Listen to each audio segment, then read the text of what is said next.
Iran को रूस और चीन से बड़ी मदद मिल सकती है। जब अमेरिका ने ईरान पर बड़े हमले की तैयारी कर ली है, तब चीन और रूस के जंगी जहाज ईरान की तरफ बढ़ने लगे हैं। लेकिन इससे पहले डोनाल्ड ट्रंप को एक बड़ा शॉक लगा है। अमेरिका के कमांडर पूछ रहे हैं कि ईरान को कैसे हराना है।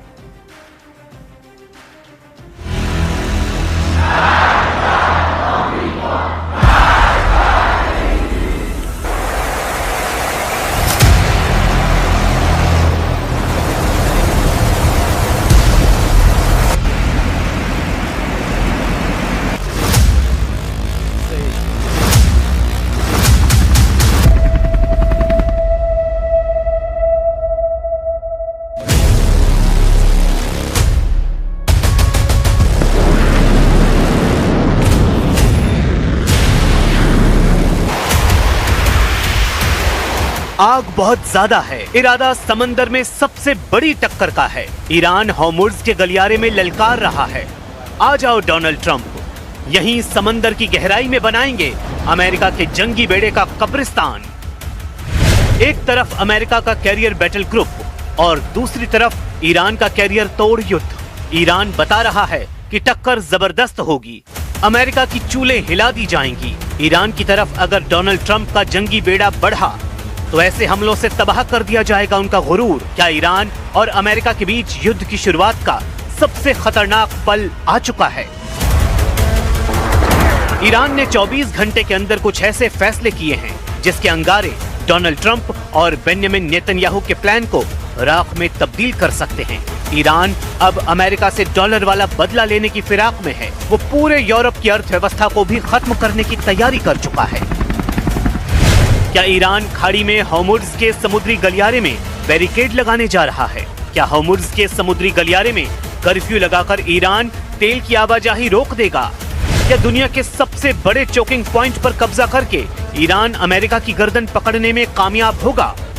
ईरान में रेवोल्यूशनरी गार्ड्स के सबसे बड़े कमांडर ने हॉर्मुज़ का जायजा लिया है। जनरल कासिम सुलेमानी वाला ओहदा संभालने वाले मेजर जनरल मोहम्मद पाकपूर ने इरादा बता दिया है। ईरान अब खाड़ी में अमेरिका को हराने के लिए पूरी तरह तैयार है।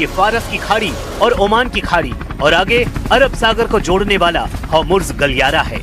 और यहाँ पर ईरान की नेवी ने बता दिया है कि वो इस इलाके में ऐसा बैरिकेड लगाएगी कि ट्रंप के युद्ध की हवा निकल जाएगी। हॉर्मुज़ का समुद्री गलियारा पूरी दुनिया की अर्थव्यवस्था की गर्दन है और यहाँ ईरान का कब्जा डोनाल्ड ट्रंप की कुर्सी तक हिला सकता है।